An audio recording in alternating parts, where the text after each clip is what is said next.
Oh, yeah. Welcome in on a Friday night. It is on and popping. It is just me and Friday. the gruesome twosome in here, man. Our boy BC's got some business going that he's taking care of. He'll be back very soon. We miss you, my man. But for right now, you just got us, the gruesome twosome, my man. How you feeling tonight, brother? Feeling good, baby. It's Friday. Freaking Friday. BC, we miss you, doggy, but we know you got to take care of your stuff, bro. But don't worry. You part of the show always, brother. We'll hold it down. All right, guys. Well, if you don't know, now you know. It's Views from the Stands. I'm your host, Stevie B, Steve Brennan. And, of course, now we got our guy with us, G-Mike, in the building. Man, we have a fun-filled show for you tonight, man. We're going to have that insane NBA trade deadline. Going to do some recaps of the major moves over that one. There's a little game coming up. I don't know if you heard of it, the Super Bowl. That's coming up. We're going to go ahead and finally give our predictions and recaps on that. The NFL awards just got done last night. We'll go ahead and talk about that one a little bit as well. And if you don't know, man, there's a major rematch coming up tomorrow night. UFC 312, Duplessis and Strickland. Oh, man, if you didn't see the first one, that was a bloodbath. It was a banger of a fight. So we're going to go ahead and talk about that one as well. Great co-main event. Before we get to that, though, we do have to pay some bills. Mr. G-Mike, why don't you let the people know how you're doing and how they can get a hold of you? Yes, sir. Guys, I run a sports gambling Telegram channel where we offer slips on a daily basis to get you winnings from anywhere to $50 to $100 to $150 a day. It's only $10 a month. And now we have a special offer that's going on with our affiliate program. Any person that you refer to bring into the channel, you can make 50% off the commission of getting them in the channel, keeping them in the channel for each and every month, and you'll get residual income. So if you guys are about that and want to join, I'll put the link up on the chat right there. You'll see it pop up on your screen. Or if you're watching the recorded episode, you'll see it displayed on your screen. Or just hit me up on one of my socials, and we'll get you up and popping. Oh, man, that's going to be a blast, man. I can't wait for that. So that's an awesome new project. Well, we just also started another venture with us as well, and we're with now the Varsity Sports Nation. Great company out there. If you're interested in doing any kind of live sports, they're covering local. They're covering high school. It's a great program, great place. They also have an iOS app. They're on Apple TV. They're on Roku TV. They're on YouTube TV. They're on everywhere, man. We really appreciate it. They're doing everything big over there. Great people. We're really excited that they let us join up with them, as well as we're also working with Millions as well. That's another sports app as well.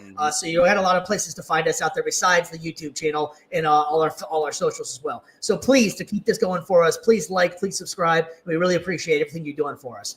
Por favor. There was a hell of a big trade deadline, man. Here's just a sample right here, a little link right here. This isn't like your high school picture, man. This is literally what it looked like from all the players that made moves and teams that made moves on that trade deadline on Thursday, man.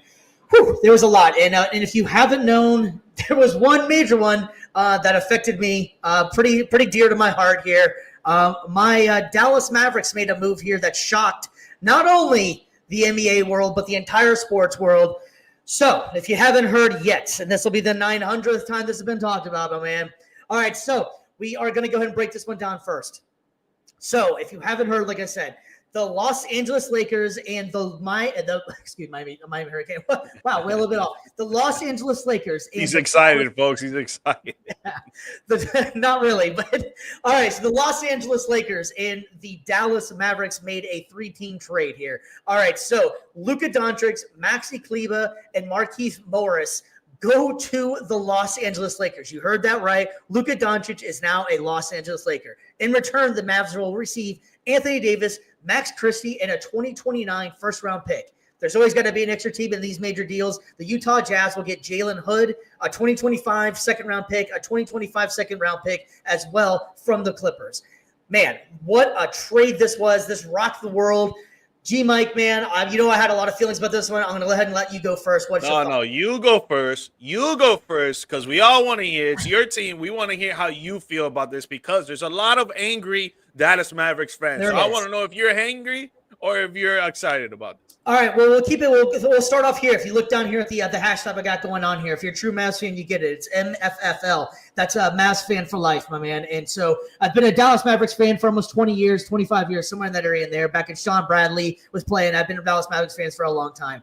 I've lost Nash. That hurt a lot. That one was pretty equal to this one.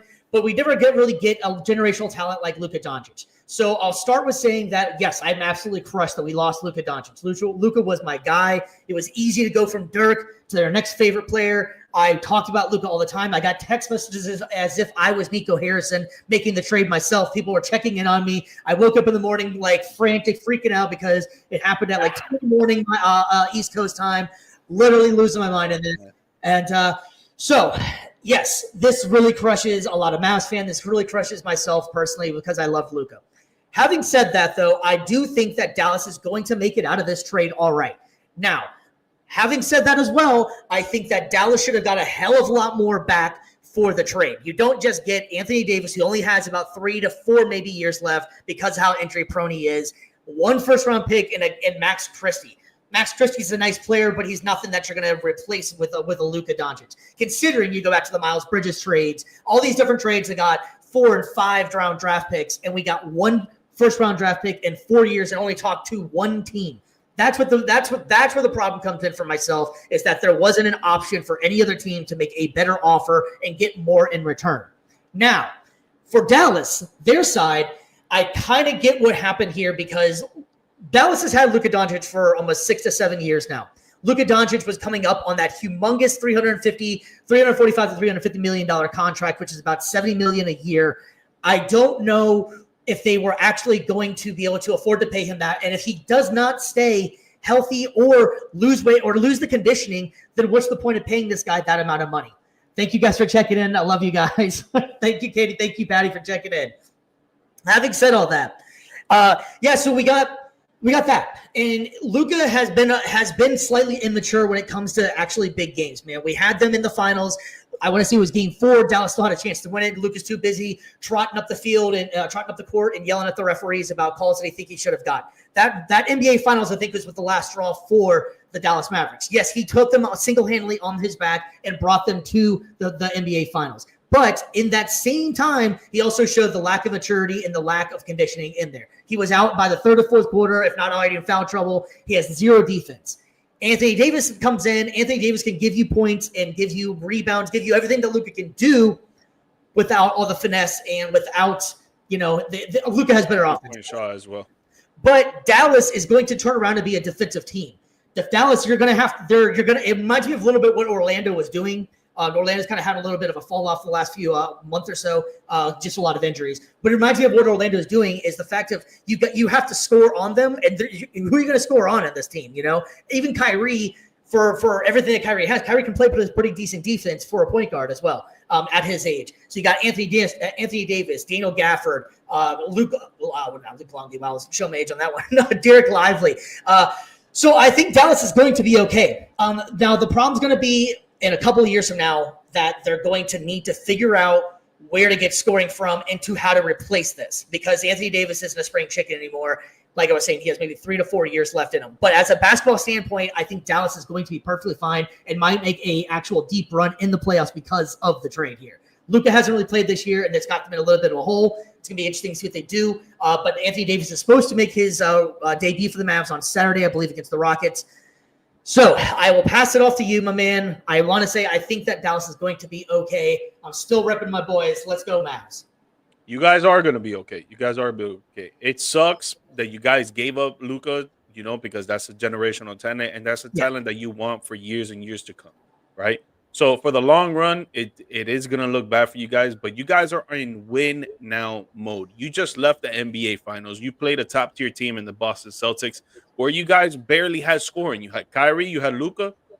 That's it. No one else was scoring the ball. Boston Celtics had Jason Tatum, KP, Jaylen Brown. Until game 3. Until Eric White.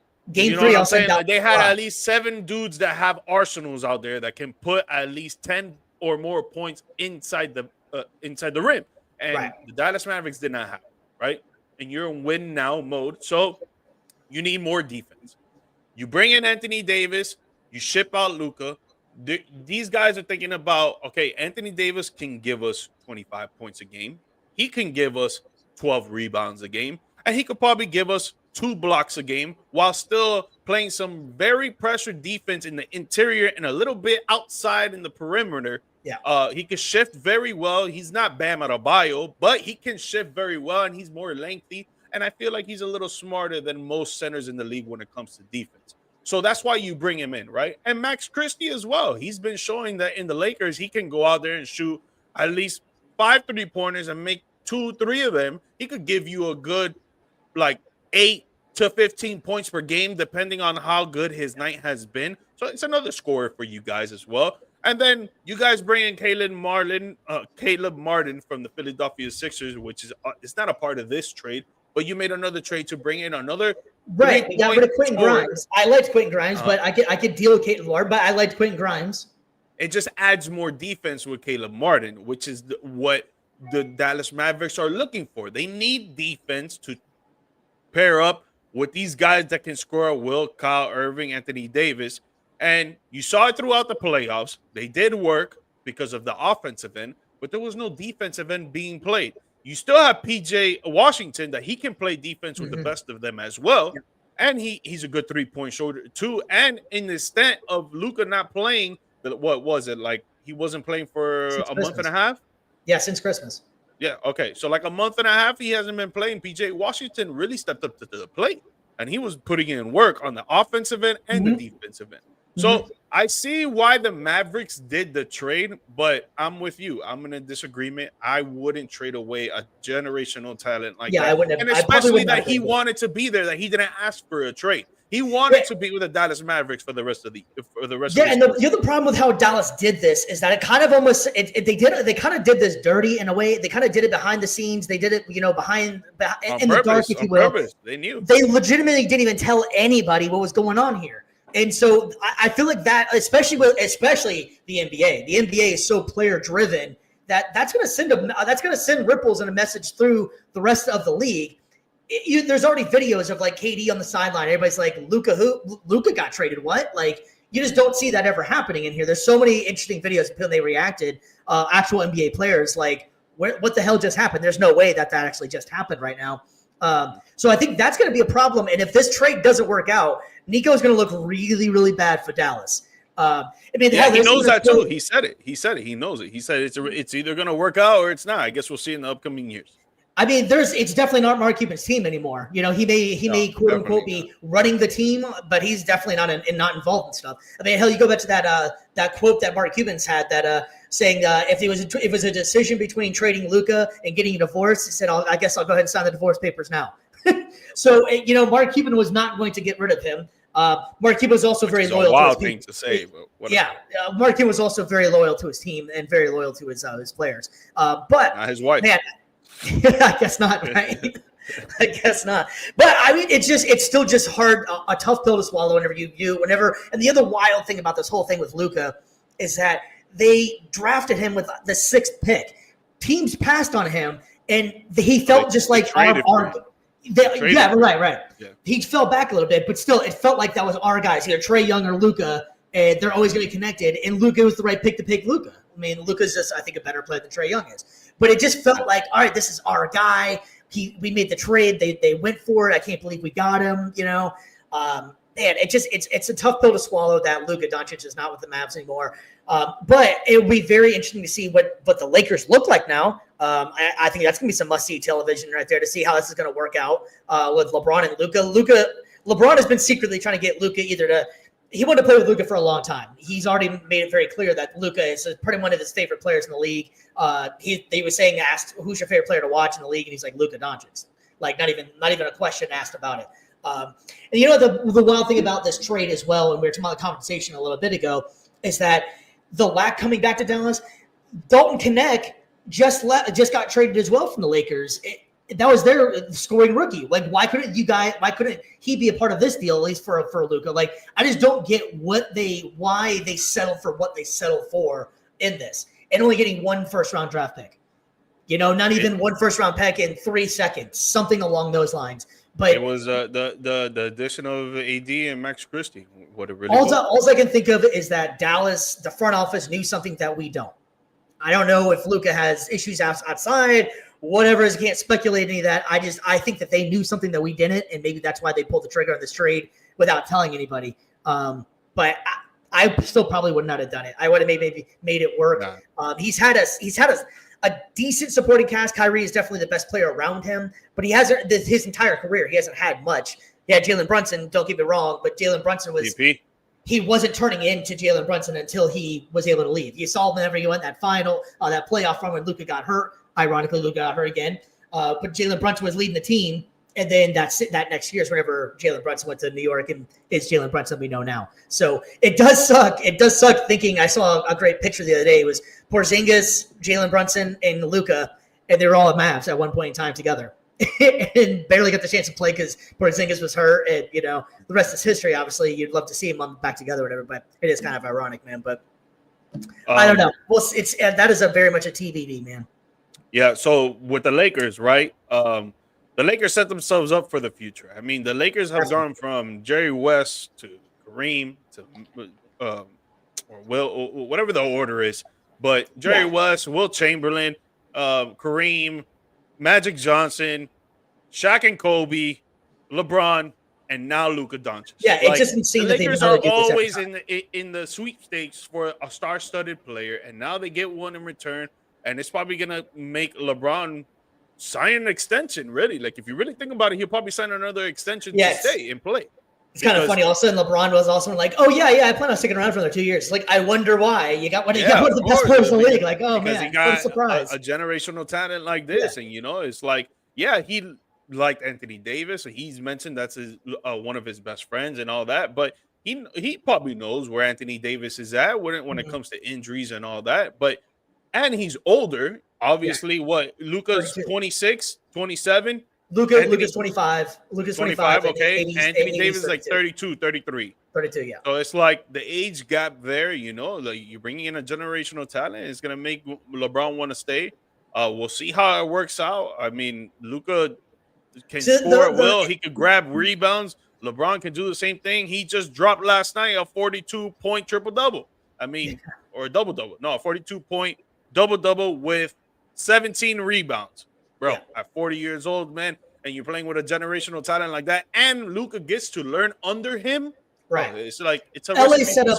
LA's so set up in this because they got Luka Doncic and didn't give up any extra draft picks. Not that they had very many to begin with, but they didn't give up. They didn't really give up. They gave up one. They gave up one. Right, one in 4 years. So that might work out great, but who the hell knows? But bro, what a trade, man, dude. I was literally laying down watching TV.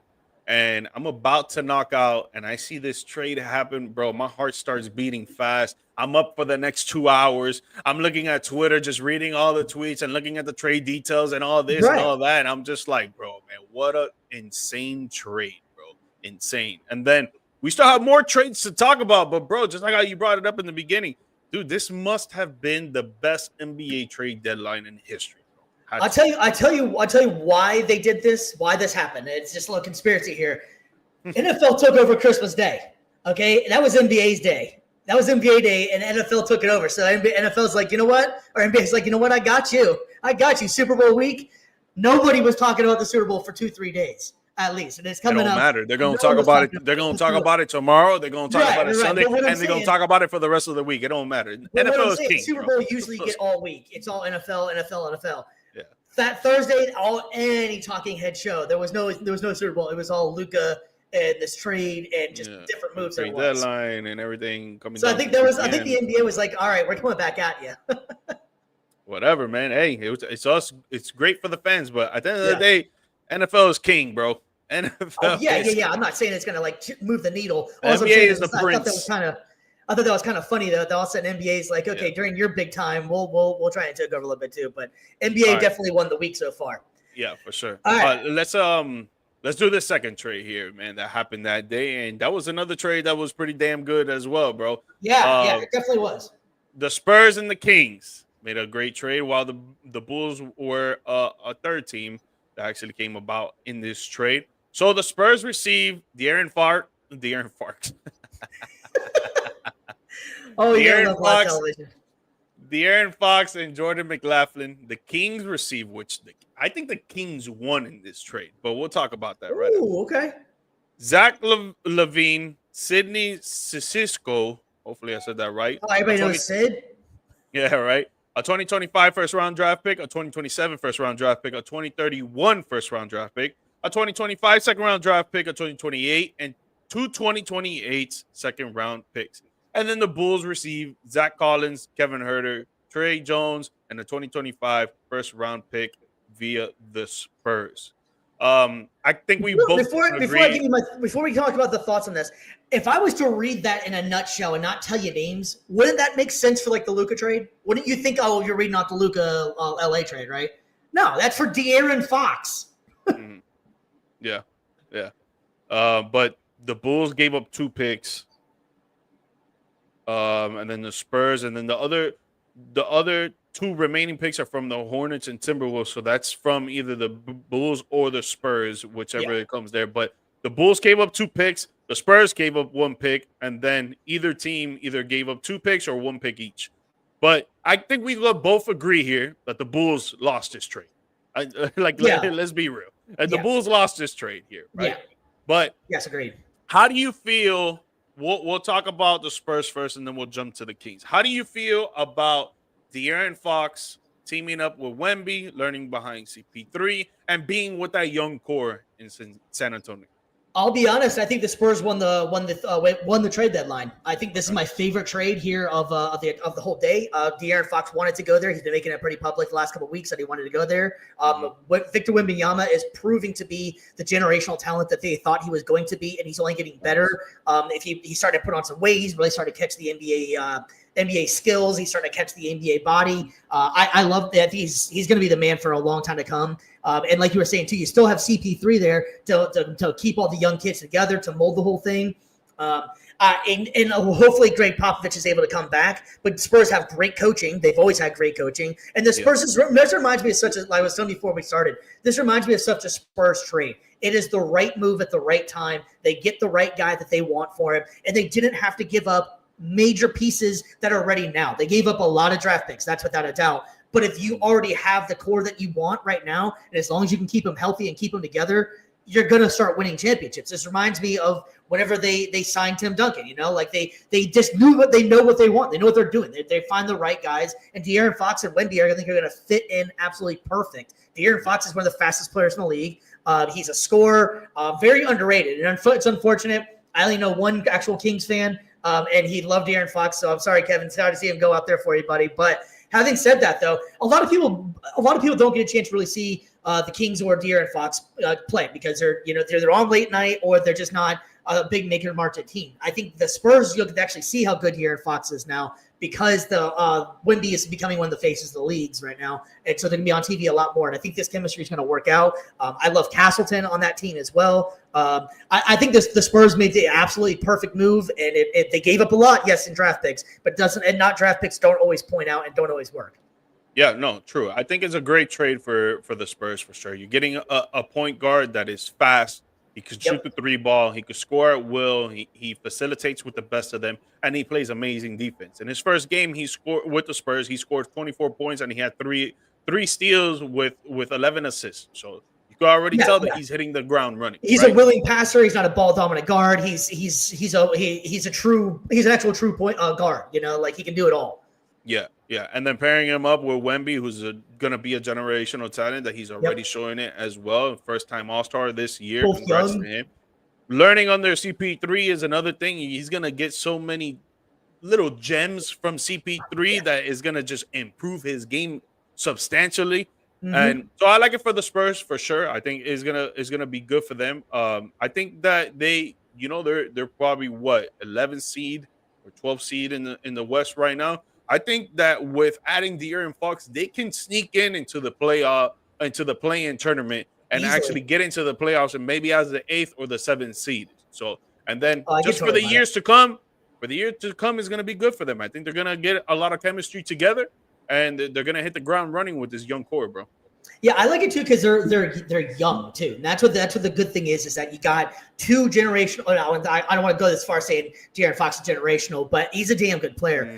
Wemby is on that level for sure. I'm not going to go that route with De'Aaron Fox, but you get the concept of what I'm saying is that De'Aaron Fox is a damn good player, and he's young, and he's only going to get better, and he's actually going to be on what I think will become winning teams. The Kings did have a nice run going for the last 2-3 years, something like that. Sabonis was great. They just could not get over that hump. I think that with San Antonio's championship pedigree, believe me, as a Mavs fan, I used to hate San Antonio. That was my most hated team in the same division. Those games were epic back in the Dirk days. Dirk and Duncan and Ginobili, all those guys.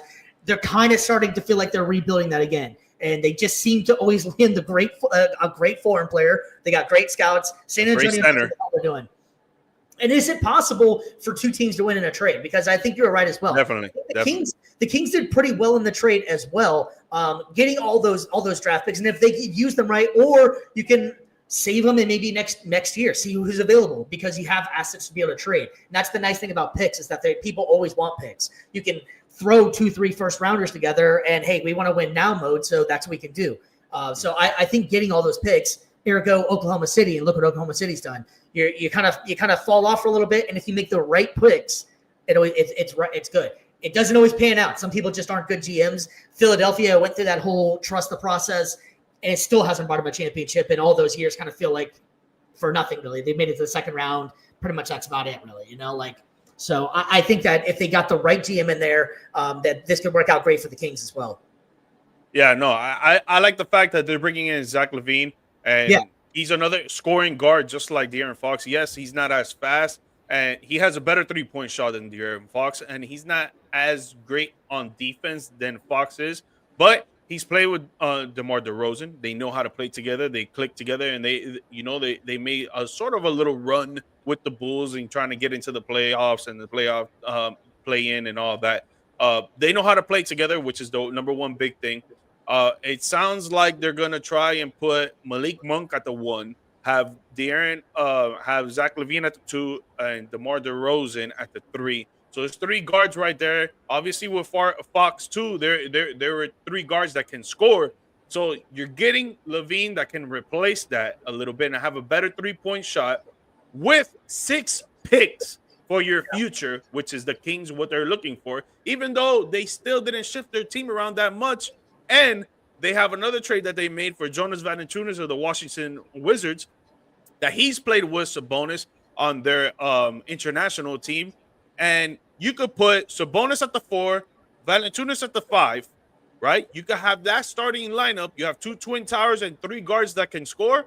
Yeah, dude, I think the Kings are looking pretty good. The only thing they got to worry about is that defense, because their defense is not up to par. Sabonis doesn't play that great of defense. Valanciunas, he's not going to be playing that great of defense. And then now you lose an all-star defensive guard in De'Aaron Fox, so now you're depleted as well. So they need to find a way to cover the 3-point shot and to cover the interior. Yeah, the Kings kind of remind me the way they're structured a little bit how Dallas is also structured as well, is that you're going to have good defense, you're going to have big players. Scoring is going to be where it's going to come from. I don't think Zach LaVine could be your number 1 scorer. DeMar DeRozan, he's always just a mid-range guy, so you're going to get 20, 22 points out of him, something like that, which is a good, nothing wrong with DeMar DeRozan. I like DeMar DeRozan a lot. But that's, I think, going to be the same thing is the Dallas dynamic as well, is that they're going to be so defensively set up that scoring is going to become the problem for them. They kind of remind me of the Grizzlies back in the day when they had like Zach Randolph and stuff, the grind guys, and they couldn't score very much, but you're not scoring on them either. Yep.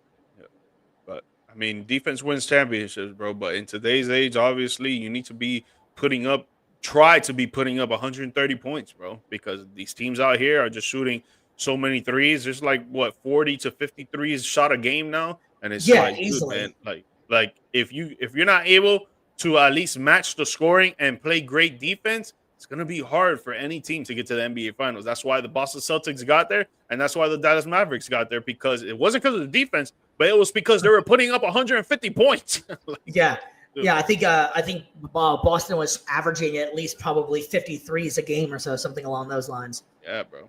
Yeah, but, man, good trade for the Spurs and the Kings. Bad trade for the Bulls. The Bulls are looking on downtrend, even though they kept Vucevic, which I think is pretty good, but we'll move on, man. We'll move on. What other trade do you think that was hyped this week? I don't know. Do you have one that you that was in particular to something to do with South Florida and a certain player that wasn't playing anything? Do you know anything about that, George? Did the Miami Heat do something today? This trade deadline? Yeah, man. So we're both sad this trade deadline, man. We're All both right. sad. But the Miami Heat have traded Jimmy Butler to the Golden State Warriors, and this is the whole full details of the trade. There's a lot.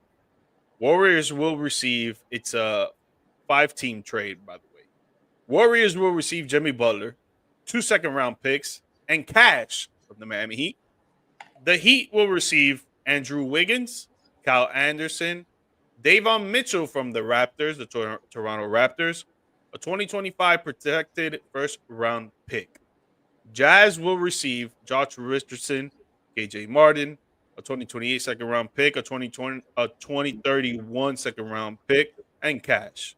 The Pistons will receive Lindy Waters the third, Dennis Schroeder, a 2031 second round pick, and the Raptors finally will receive PJ Tucker, 2026 second round pick, and cash from the Heat.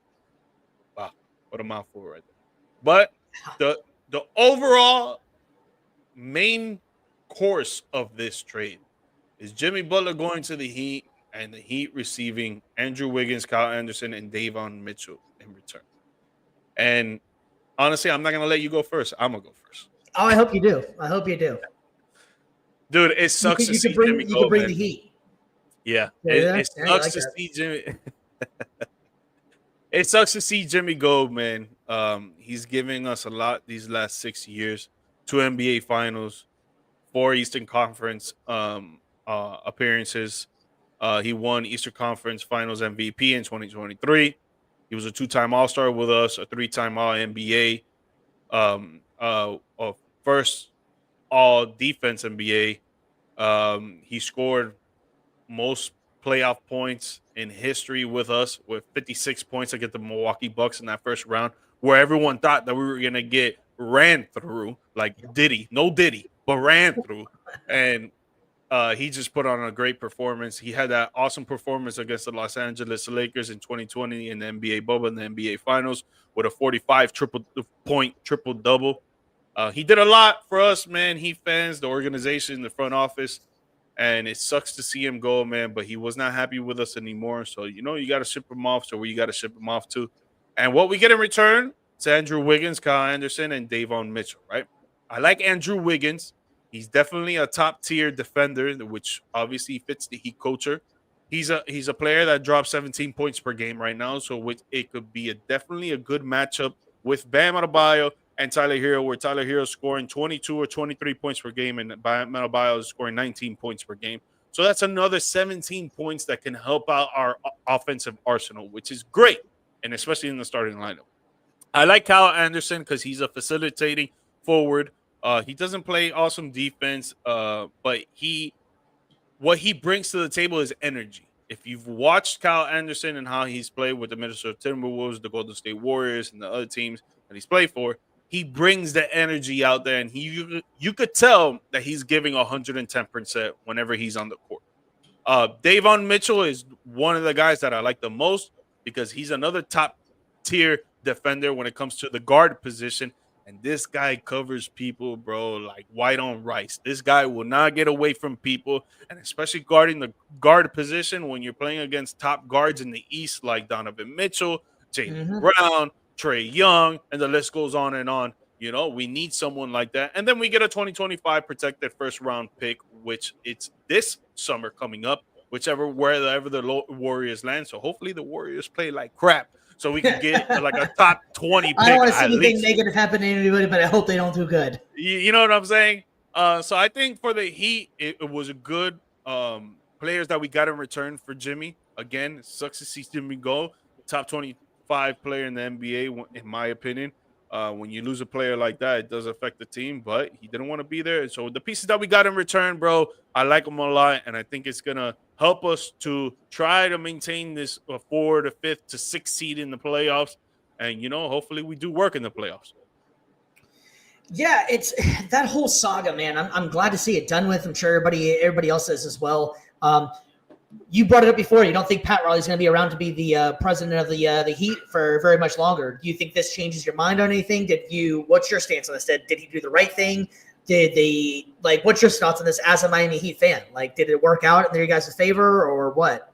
I think he did a good job at the trade deadline. I think we haven't had years like this at the trade deadline, but I still think that he is a little washed. And right now, when we started the show, I saw a news pop up on my phone from the Bleacher Report that Kevin Durant was open to a Miami Heat trade. So if he was open to a Miami Heat trade and the Phoenix Suns wanted Jimmy, what is the whole commotion on why we couldn't get Kevin Durant? I want to know the full details on why we couldn't get Kevin Durant. Because if it just comes down to the Phoenix Suns didn't want to trade Kevin Durant for Jimmy because they wanted to pair him up with Jimmy, all right, cool. But do we really know that? Do we know what happened with everything that has been going on with Pat Riley, that he couldn't bring in pieces for Jimmy Butler in the Miami Heat to help us win? Like, I really want to know what really happened because, dude, hearing that Kevin Durant was open to a Miami Heat trade, bro. Yeah. Come on. I think everybody was kind of trying to flirt with the Kevin Durant thing because there was a report that the Mavs were hoping that they could get Kevin Durant to match up with Kyrie and AD, which there was no tangible piece after he already got rid of Luka. So, yeah, that's interesting though. I feel like with the Heat with Jimmy, I think they should have done this a little bit earlier. I think that once he started, I feel like the price went down because it was a little bit of both. I think Pat Riley came off as a little bit of smug, old man kind of ish, that you're not going to tell me what to do. And Jimmy handled it the wrong way by acting super immature. But this is Jimmy's MO. This is what he's done almost every single team, pretty much, that he's never left on good terms with almost any team that he's done this with. So that I think they both were a little bit wrong in the situation. I think they both could have got what they wanted if Jimmy, I think, would have probably been a little bit more adult about it, and if Pat Riley would have stopped being so get off my lawn, if you will. But I think that Pat Riley was right in the long run because you can't start doing what Jimmy did and just being so obnoxious about his stuff. Now, having said that as well, I don't also get I hate you'll hear the player empowerment thing, but I think it's also one of those things that if the player is telling you you're not going to resign me, so get me out of here, I want to move on. This is I'm letting you know so that you guys can get the best for me and it works out for everybody. I think that if they're already telling you that, then why not make the move? Now, I know that you can't start doing that. It's going to open the floodgates. But on the other hand, too, if the players aren't going to play for you, you're not going to win anyway. So what's the difference? Trade for people that want to play for you. There's definitely guys on you could give an overhaul, get more picks, something. But I think that they should have done this trade a little bit earlier to get him out of there because it was just suspending him did nothing. You guys were losing games, and it put you deeper in a hole that you guys could have maybe got a player that would have actually played for you and maybe put you in a better playoff spot. 100%. But what do you think about the trade for the Heat, and what do you think about the trade for the first? Talk about the Heat, then jump into the Warriors, so I could go after you. I think the Heat, because the Heat are so well ran as far as coaching and that Heat culture thing seems to be a real deal thing. I think the Heat can make a decent run. I don't think that they're a deep playoff team if they can make the playoffs this year, but it might be for the better. Sometimes restarting and then maybe using some of the pick they got. The lower you go, obviously the better player you get. So you might be able to find a little diamond in the rough, maybe, or something. They already maybe have the rookie of the year. Forgive me, was it Kel Ware, your boy? So they know what they're doing as far as scouting wise. Spoelstra, that was kind of where his stomping grounds was. He started out low and worked his way up. So I think the Heat will make the best out of the trade. As far as the Warriors go, I'm interested to see how this is going to work out. I don't really like it for the Warriors. I don't think it really fits them well. You already had a Jimmy Butler in the Warriors and Draymond, if you will. How is their personalities going to work out? And that's what I want to see, how that's going to the dynamic's going to go, because they're both alpha males in the room. Jimmy can be a little bit more lighthearted, and Draymond, if he's in a right mood, can be. But Draymond is the dog of that team, and that's always been Jimmy pretty much everywhere he's gone. He's at least tried to be that guy. I don't know if his style is going to match with what Steph does as far as the shooting style and all that. That's TBD. I don't know if I like it for the Warriors as much. And then they already re-signed him to a 2-year deal. So they're banking that this is going to work. And the Warriors have another great scouting staff as well. So they know what they're doing as well. I don't know if I like the fit for the Warriors. I think the Heat made out a little bit better in this one. They did lose the name and got in some other players, but I think the players they got in, Wiggins and these other guys, are going to make them a better team in the long run. I do like the trade for the Warriors. I do think that it kind of is going to be questionable what we're going to see from Jimmy and Draymond and how they're That's going to really be out. that's the only thing I didn't like about it. Those two guys. If there was if Draymond wasn't there, I would love it. I think this would work out really well. I just don't know how that's going to work as far as personality wise. Yeah, so we're gonna see how it's gonna work out, but I think it'll work out. I think Jimmy's gonna be a team player at this point. He knows, I'm coming in here and I have to prove myself to these guys, and I'm going to do that. I'm going to go out there, do whatever they need me to do. If you need me to facilitate and get Steph Curry open and Steph play the 2 guard, I'll do it. If you need me to be the 3 guard that's gonna come in and do some post moves, some layups, some dunks, maybe shoot a 3-point here and there and score and just play amazing defense, I'll come and do that as well. I think he's going to go in there and he's going to be a team player. He's going to do what they need him to do. And when it comes to them for the playoffs and all, I think it will help their chances, man. I think maybe they won't be a contender because the West is deep, but maybe they could. I think they make playoffs for sure.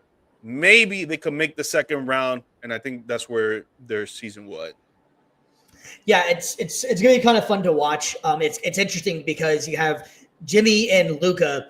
Both Jimmy, they're going to be motivated for different reasons. Luka's going to be like, you thought I was fat and out of shape and can't be an adult in the room or anything like that. Now go look at me now, kind of thing. So Luka could be completely motivated, which could be scary if that guy is extra motivated now with LeBron on the team. And then you also got Jimmy, who was like, he'll probably play the they didn't want me card. They didn't want to pay me. And so he's going to be motivated to prove, hey, I was worth the money. I was doing all this for a certain reason. So it's going to be interesting to watch as the season progresses. We get the All-Star break next week. And that's where, honestly, NBA really gets exciting is after that. But that's going to be very interesting to see how both these guys play it out because both are motivated for different reasons. One, you moved on from me after I was supposed to be your generational piece. And then number two, you were benching me for not playing hard, not wanting to play. I'm going to show you how hard I can play. So it's gonna be kind of cool for both of them. I think that kind of, in my thoughts, it kind of wraps up the trade deadline. Is there anything else you wanted to mention about the trade deadline? No, man, just quick mention. Kyle Kuzma was traded for Chris Middleton. I think the Bucks sent Chris Middleton to die over there, figuratively, not literally, over there in the NBA court. And then Brandon Ingram from the New Orleans Pelicans got traded to the Toronto Raptors, which it could be a good duo with Scotty Barnes there. So those are the 2 other major trades. And there was other trades that have been going on, but we only wanted to focus on the top players because, again, the trade deadline was crazy, man. Yeah, and feel free if you have some other trades that you thought was better or worse or whatever, either leave it in the comments here or leave it on the YouTube channel and we can discuss it as well. We just went over the ones I thought that were the major ones. One of the ones that I was really interested in that I thought I was kind of surprised that didn't happen was Orlando. I thought Orlando should have made some sort of move getting a Dalton Connect. And I keep on bringing him up just because I like his style in the shooting, and that's something Orlando could have used. We wish BC was here for that one. That's how lower Orlando that one. But having said, Orlando has just been in a slump. They've been shooting really bad. They're one of the worst shooting teams in the league. And I think for them not making a move was the wrong move for them. They should have tried to move some sort of piece, Jonathan Isaac, something, and got some scoring in there because KCP hasn't been the answer. They thought he was going to be the 3-point threat, and he hasn't really panned out for much. Yep. So, I mean, things could be different when it comes playoff time. So yeah. I mean, but they're fighting in that spot now. Orlando's dropping a lot. That they're going to be fighting for that play-in spot where they were solidly number 4 or 5 in the East. Now I think they've dropped down to maybe 8 or 9 or so, somewhere in there. But there's plenty of time to improve. Orlando was one of the hottest teams going beginning of the year, and they got kind of hurt. So they got plenty of time to improve. All right, well, Mr. G, Mike, we're going to go ahead and leave the hardwood and go to the gridiron, man. So last night we had the 2024 NFL awards winners, and Josh Allen takes home the MVP. Saquon Barkley takes home the Offensive Player of the Year. Patrick Surtain, which I like the nickname that I don't know who came up with it, but I loved it whenever BC used it, the PC2 or PS2. I love that one. I thought that was a great nickname right there. I used it. I thought that was pretty cool. And then Offensive Rookie of the Year, it goes to Jaden Daniels. Defensive Rookie of the Year goes to Jared Verse. Comeback Player of the Year, Joe Burrow. Coach of the Year, Kevin O'Connell. And Assistant Coach of the Year goes to Ben Johnson. All right, man. So the big one, of course, is always going to be the MVP. I did pick Josh Allen as my MVP going into the beginning of the season. I will admit it. I trailed off at the end, and I went with Saquon just because I thought what Saquon was doing was absolutely amazing. But I knew this Josh Allen had this one in him to be able to pull this off. And man, he did. He had one hell of a year. What's your thoughts on this? Do you like the MVP? I do like the MVP. I think he was well deserved of it. I think the other finalists were well deserved it as well. I chose Saquon Barkley because he literally transformed himself from the New York Giants that people thought that he was falling off and washed off and all of this, goes to a team with a way better offensive line, and you see what he can do with them. Takes them to the Super Bowl, not single-handedly, but he was a big reason why they are now about to play the Kansas City Chiefs in the Super Bowl. So I had Saquon Barkley, but yeah, man, hey, Josh Allen was well deserving. I mean, a lot of people wrote the Bills off because they had no wide receiver core at the beginning of the season. And next thing you know, they're 8-1. Which is precisely why I actually chose him to be MVP this year because of that reason. But the motivation and the fact of I thought he had this in him with the players that they actually had with losing all those players. So I thought that's why that was going to be that one. If I had to pick a gripe for a winner in this one, comeback player of the year going to Joe Burrow. I don't like that one. I think they were just trying to find a reason to give Joe Burrow something because he had such a fantastic year. They couldn't give him the MVP because of the team where they finished. They couldn't give it to him there. I thought he could have been a legitimately perfectly fine candidate with the way he played. Hey, what's up, Scott? Checking in here. Parker wishes the Bills were still in the Super Bowl. He said, "Buddy, I know. I thought you'd be more upset about the Luka trade. I thought you'd be low. I didn't want to tell you over here. I was going to tell you I saw you in person, man. But anyways, man, I know we were hoping all the Bills won. I think America was too. So we're with you on that one, Parker. And that's you. Thanks for checking in, Scott. But I thought Joe Burrow should have been. I don't like the comeback player of the year. I thought that should have hands down been Sam Darnold. Anybody that had Sam Darnold having the year that he had is lying. I don't care what anybody says. Once you see Sam Darnold taking over for the Vikings, nobody thought they were going to go at 14-3, and he's going to have a career year. So Joe, I think they just had to find something for Burrow because he had such a good year. What's your thoughts on that one? No, I agree. I think, I forgot who my pick was. I'm trying to remember right now. Brock Bowers. No, not comeback. Oh, comeback player. Yeah, sorry. Oh, J.K. Dobbins. Yeah, J.K. Dobbins. I thought J.K. Dobbins was going to win it because of the whole knee injury, and then he hadn't played in 2 years, and then he went off this year with the Chargers. They thought the Chargers was also not going to be a team that were going to do anything, and then they end up getting into the playoffs. I thought he was going to win it, but I do agree with you. I think that they had to give Joe Burrow something because of the last 8 to 10 weeks of the season that he just started going ballistic. Oh man, he was lights out. And it is what it is, man. Congrats to everybody, man. Honestly, I feel like everybody is well deserving. Even though Joe Burrow, I think that he should have been second place for this, but it is what it is. And dude, honestly, again, everybody was well deserved of these awards. Yeah, no, I agree. I agree. That was the only one. And it's not even like it's a bad thing. It's not like Joe Burrow didn't deserve to get something. But I just thought that they kind of we have to do something, like a consolation prize. This guy was so damn good. We got to give you something, Offensive player of the year, I kind of thought that was going to go for Lamar Jackson possibly. I think he was more of that fatigue why Jokic didn't get it 3 years in a row either in the NBA. Once after 2 in a row, people get really kind of over you. Even though Lamar had his best year, and I'm not the biggest Lamar guy, we all know that, but Lamar definitely could have probably been MVP as well in there. So, but overall, I think it was a great year for all those candidates and all those guys. Patrick Surtain had a hell of a year, man. You just didn't throw the ball his way. Second coming of Revis. Yeah. So that was the awards, man. We're going to go ahead and move on to the big game itself, man. And it's coming up here on Sunday, and we got the Kansas City Chiefs and the Philadelphia Eagles. And I don't want to necessarily call it a three-peat because Pat Riley might sue me. Did you know about that? Yeah. No, yeah, I didn't know about it until I read it. Yeah, I didn't know about it until I read it either. So if you don't know out there, here's a little bit of knowledge for you. And people say it all the time, so I'm surprised this hasn't come up before. But Pat Riley actually trademarked the term three-peat back in the 80s. So now to use the term three-peat on any kind of clothing, any kind of thing, you have to pay Pat Riley or get his permission to use the trademark. I just thought that was mind-blowing that, hey, smart, man. We got to coin something now, and that's the wave of the future. Yeah, I got to trademark cocky. Cocky, there you go, man. Right there, man. Put a little register mark at the top, a little TM right there. All right, man. Well, it's finally here. The Super Bowl is here, man, and it feels like this is two of the best teams in the league. Say what you want about Kansas City's offense, they've won games, 17 games in a row with one possession games. But that Philly defense is something else, man. That's something fierce, man. Vic Fangio came over, took over, and took all those that young talent too. They had a lot of young players out there, man. Two defensive rookie of the year candidates.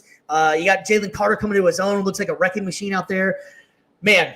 What's your thoughts, man? I think that the Eagles have the better on paper team as far as the roster goes, but you can't count the Chiefs in this, man. How are you looking towards this, and what's your thoughts on the game, man?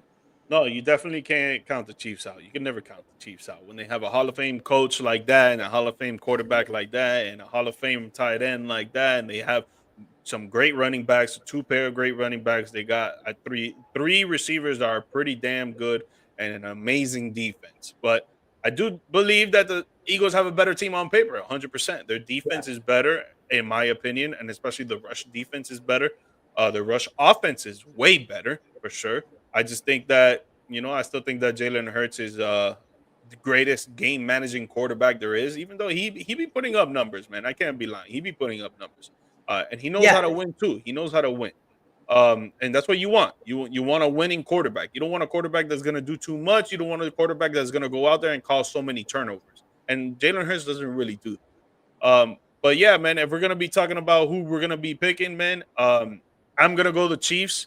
I'm never going to count on Mahomes and Andy Reid and that top-level defense right now that is better than last year's defense, and their defense last year was amazing. And I just think that, dude, man, when it comes to how do you win a football game, Mahomes and Andy Reid just know how to do that, and the Eagles know how to do that as well, but they're just not at that level. So I feel like the Chiefs are going to take it home. And then just a little conspiracy-type stuff. I think the NFL wants the Chiefs to three-peat. You got Taylor Swift that's going to be up there on the big screen again, and she's a top artist, the top artist in America right now. So I thought it was Parkway Drive. It's not Parkway Drive. No? I don't know who it is, honestly. Just kidding, man. That's like my favorite. It's my favorite metal band. They're definitely not. Yeah, so she's going to be all up in the big screen. People are going to be watching just for that. There's literally going to be people that just watch when Taylor Swift is going to come on the big screen.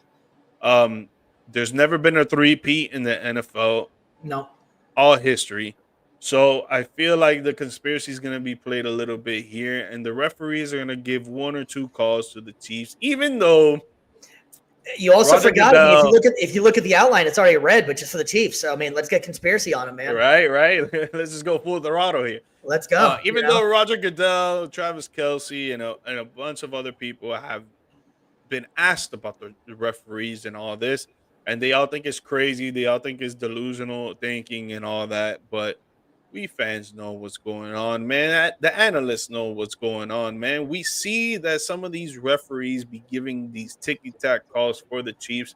And yeah, it doesn't make a big difference at that moment in the game, but the overall outcome of the game can change just because of one of these calls.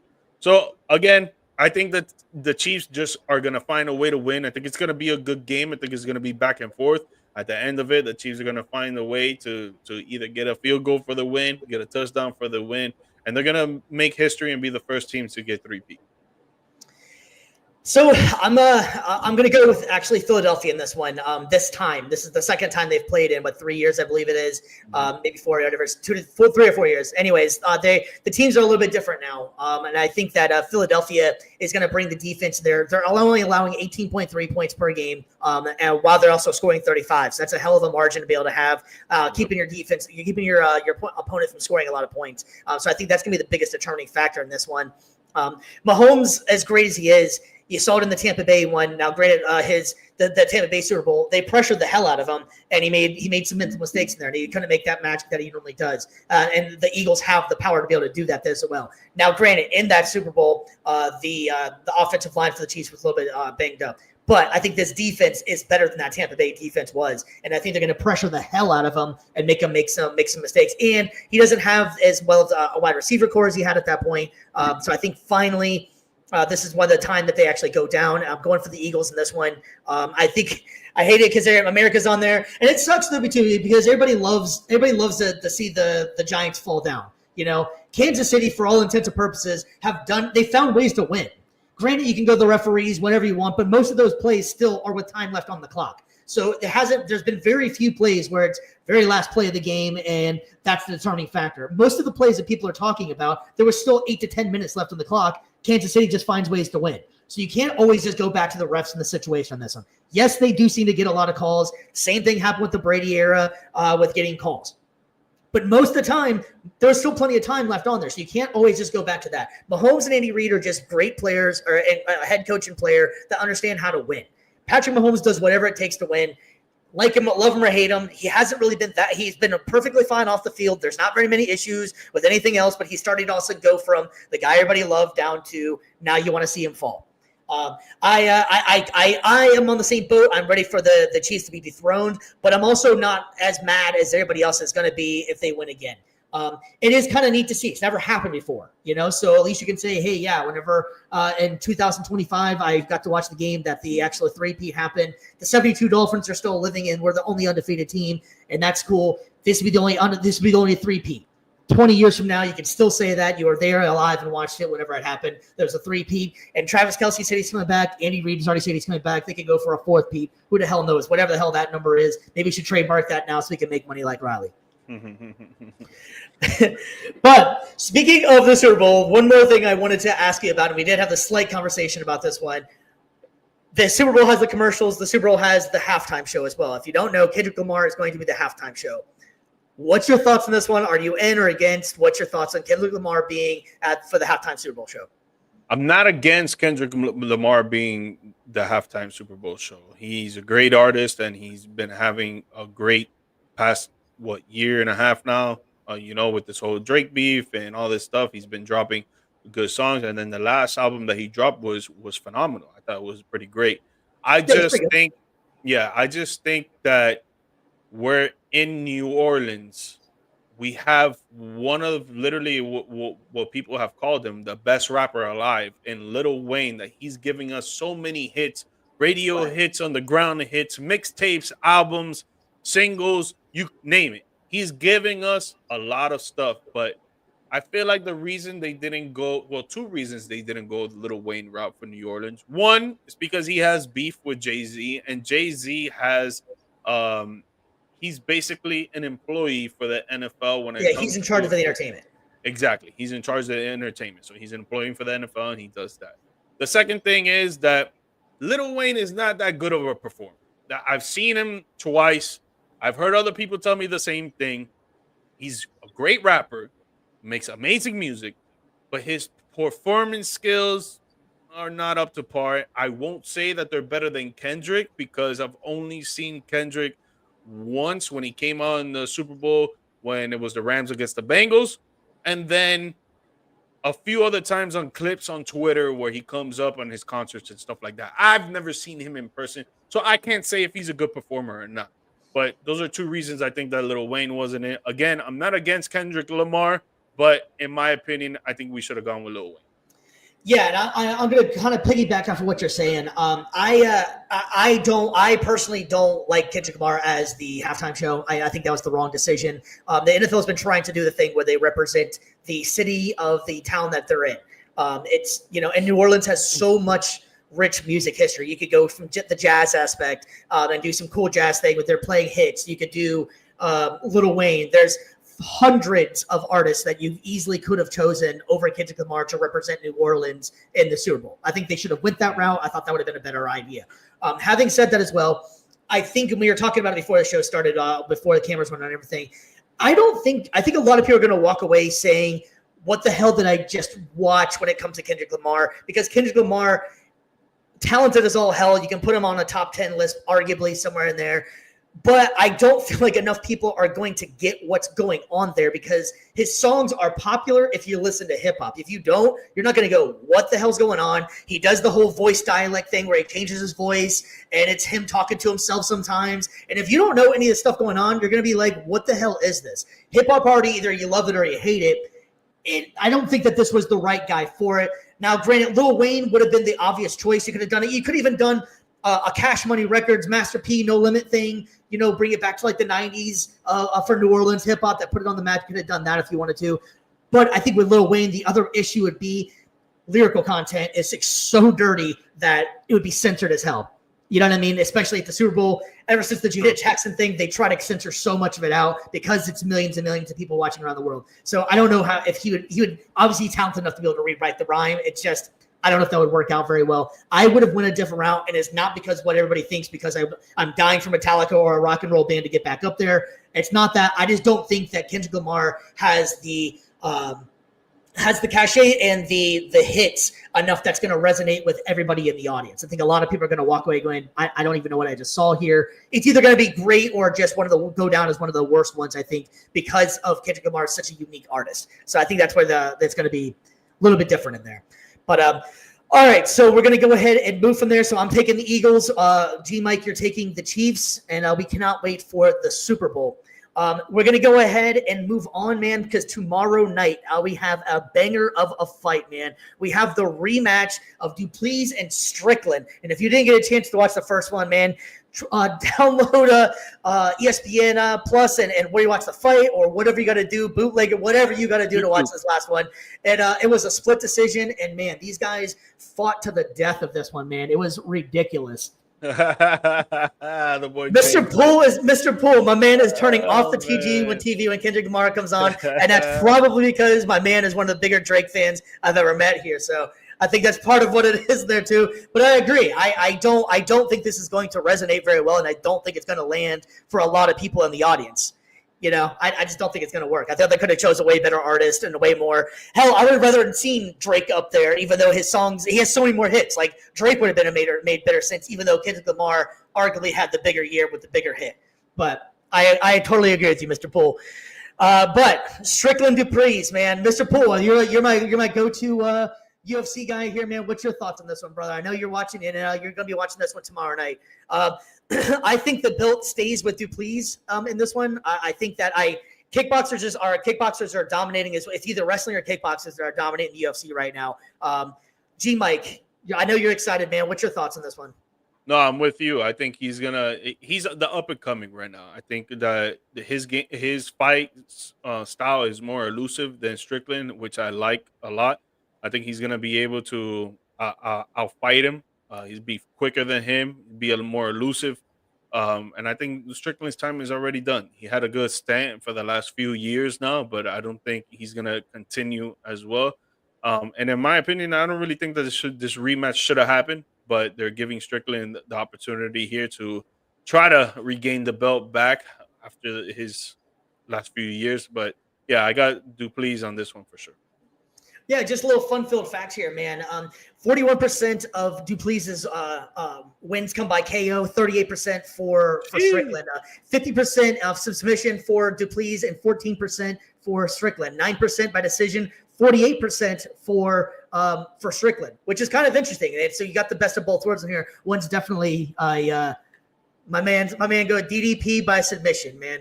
No, I totally agree too. I think Duplessis is going to win this one. I don't think it's going to go the distance like it did the last time. Put a bet on that.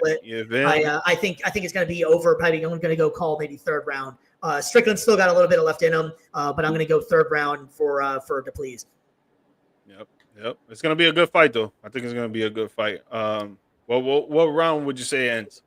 I'm saying third round. I'm going to go third round. I think Strickland's still a tough guy. It's not like he's washed up or a chump or anything like that at all. I think he's going to be able to put up a fight, and I think it's going to be just like the first one, very very close, a lot of fighting. But I agree. I think it's going to go down by submission in this one.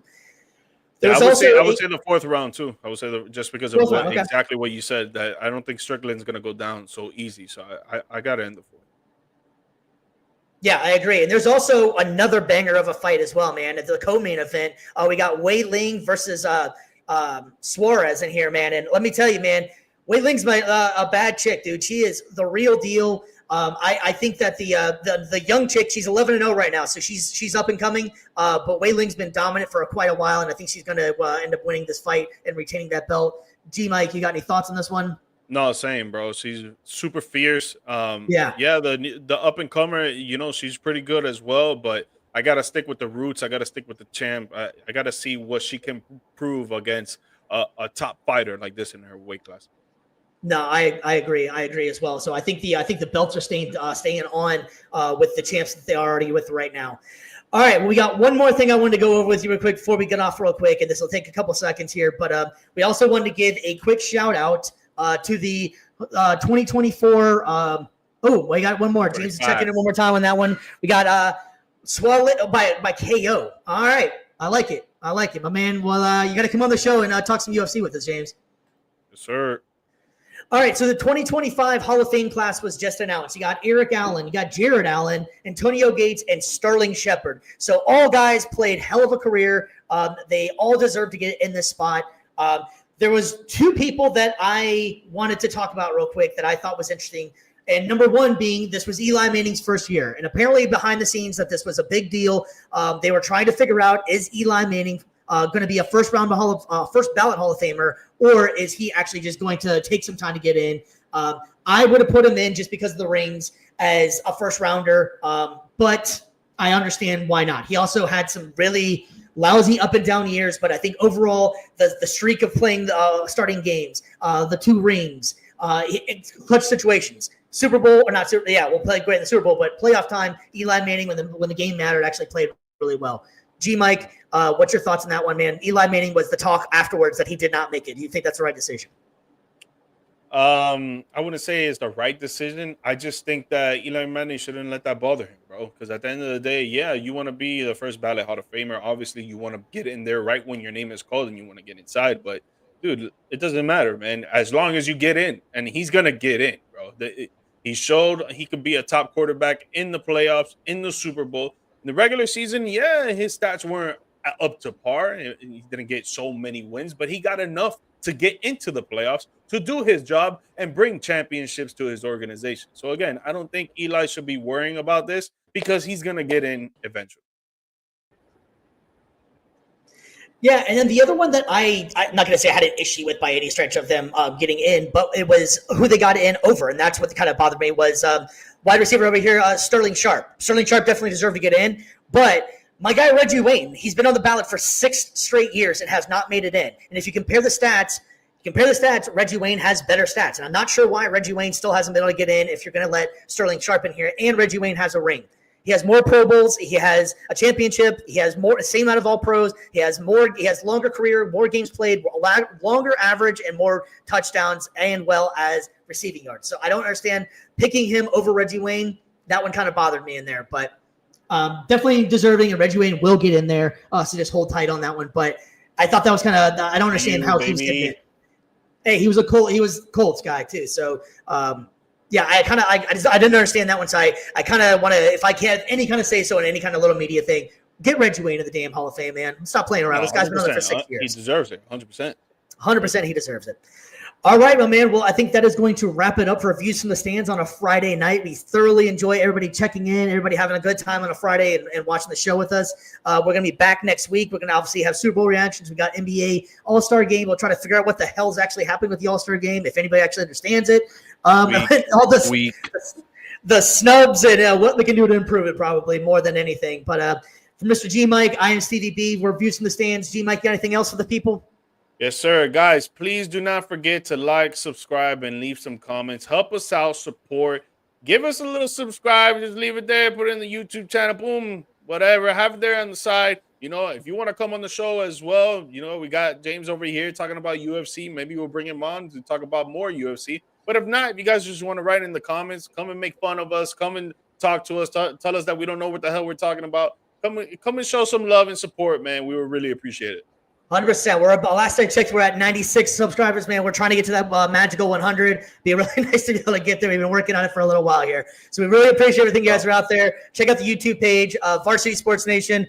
Everybody out there, we love you. Be safe. Have a great weekend, and we will see you guys next week. Peace.